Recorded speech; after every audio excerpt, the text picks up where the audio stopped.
probinsya, lalong-lalong sa Pampanga, mayroon kaming 100 riders doon na kapag pumunta si Atty. Villegas doon ay sinusundo. At ang kanyang representative from Pampanga ay si Christine. Siya po ang representative ni Atty. Sa grupo natin sa Pampanga. Yes, good afternoon po sa inyo lahat. On behalf of Pampanga, Angeles City, si Christy po. Kala kasi ng Darwin dito ka na, nakalimutan ka na eh. Pasensya ka na pag magaganda kasi nakakalimutan ko. Ito ang ating chairman sa Kamanaba area pero masyadong malawak yan. So Kamanaba is Caloocan, Nabotas, Malabon, and Valenzuela. Magandang hapon po sa atin lahat. Ako nga pala po yung chairman ng Caloocan District 1 Group ng Bagbagen Chapter po. Darby Saludares po at mga member officials ko. Papakilala ko rin po sila. Okay mo to.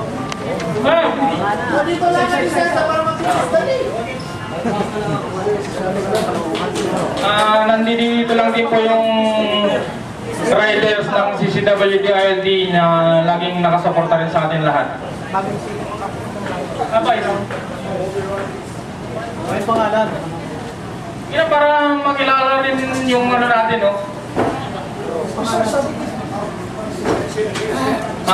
Richard, Seroy. Ang officer ko sila Mr. Levy, Francisco.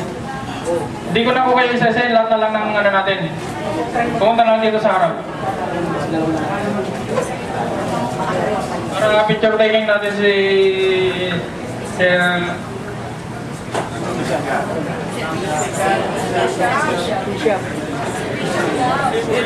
Mamaya, ito ang grupo ng Riders natin. Nakapa kayo ng punta sa Caloocan para kita kayo ng kanilang ganyan. Kasama natin yan. Katunayan, mayroon na tayong isang miyembro na binaril noong last year na kung saan, totoo ito, na bago siya barilin, ay kinunan niya ng litrato yung bumaril sa kanya. Kagawad ng Caloocan, member ng CCW. Ganon kahusay ang CCW, bago ka mamatay, kukunan mo muna ng litrato, sasabihin mo, smile. Nahuli na yung bumaril, and doon din sa Cotabato, gano'n din ang nangyari. Binaril din ang miyembro natin doon. Patay din.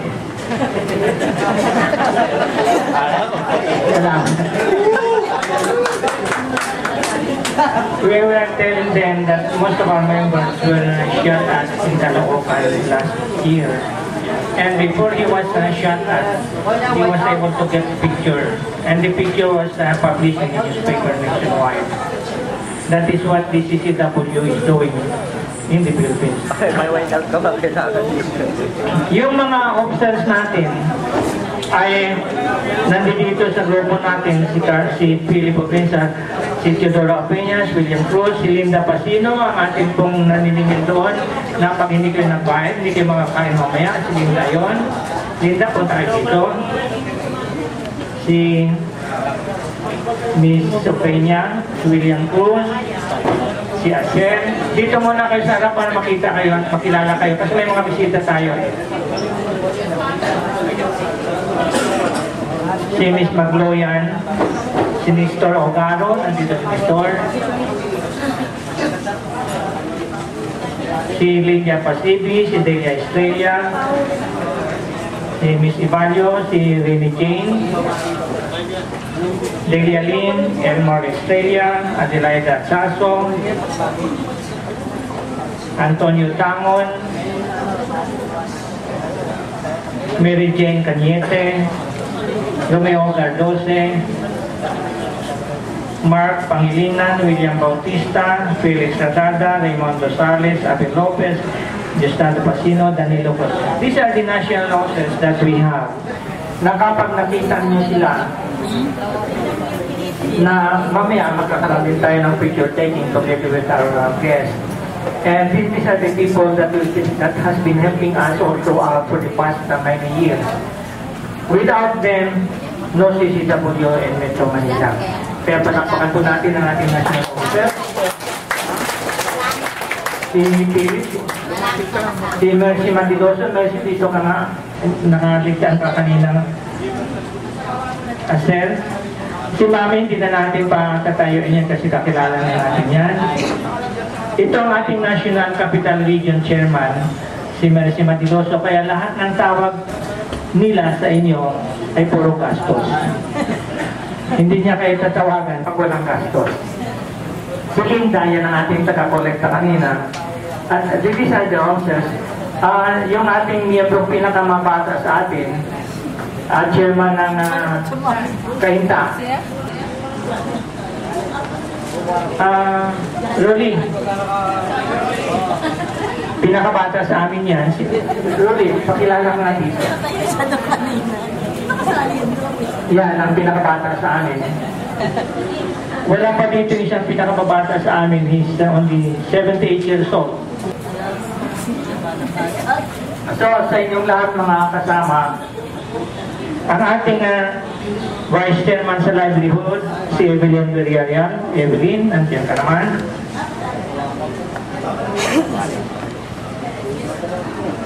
Ang isang guest natin, wala pa si Jordi, si Froilan Sinyal. Punta ka dito para magpapicture din tayo. Froilan. Yung mga obispo natin darating mamayang alas 3 o alas 4 kasi mayroon pa sila mga activities. So these are the options that we have. Ang ating National Vice President, si William Cruz. Kasi may mga bisita tayo kaya mabuti makikilala ninyo because we have guests. Yung grupo natin sa Santa Ana, pinakilala na kayo ng ay, hindi kayo pinakilala. Yung grupo natin sa Santa Ana, yung mga magagandang dalaman dyan. Monique, tumayo nga kayo dyan. Yun. Sa Santa Ana group, din Quezon City group. Yung kay Rinke, nanay yung grupo ninyo. Yung pinakabata nating taga-clan na galing sa Amerika, nanay. Si Manang Edith yun, galing sa Amerika yan. Mga balikbayan yan. Naisalit dito kayo, huwag kayo masyadong mahihayin. And these are the options that we have. Na tingnan ninyo mabuti para pag nakita-kita kayo ay makikilala niyo sila. Yung grupo naman natin sa Muntinlupa, pinangungunahan yan ni Ma'am Mamiglila Nali. Pio, halika rito sandali. Monique, may bisita ako.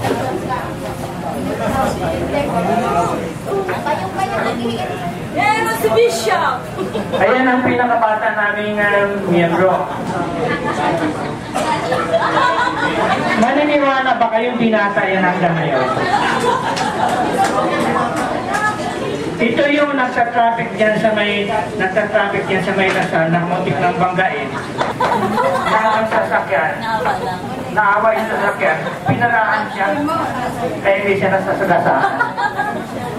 Monique, kailangan daw nandun daw. May grupo rin tayo dito medical, pinangungunahan ni Doktora, yung medical natin group, ayun sa yan ating medical group. May mga lahat nandito at yung gustong, thank you very much, pwede na kayo maupo.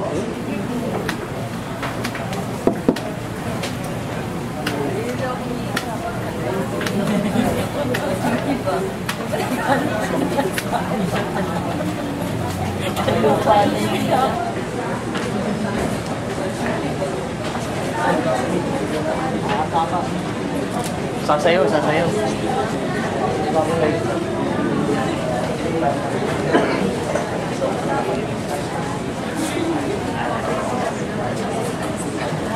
Yung ating mga grupo-grupo, Muntinlupa, pinangunahan ni Monica Calica, Bacoor, si Noel Matiroso, Pasay, si Dora Opeña, Makati, si Dr. Alcantara, pero si Mami Tinyo ang nangangalaga ngayon, Mandaluyong City, si Delia Estrella, Santa Ana, si Balatjay, Efren, Santa Ana, District 6, 5, si Melchor Gromiliaban. Nandiyan si Melchor? Wala si Melchor. San Dipolo, si Terencio Palos, ng Quezon City, si Sinebelia, si Sinebelia. Sa Muslim community, si Philip Mandak, sa Pasig Pineda, Sotero Sebastian, Caloocan Balbagin, si Darwin, Taguig City, si Dele Bautista, Caloocan City, si Dr. Villanueva.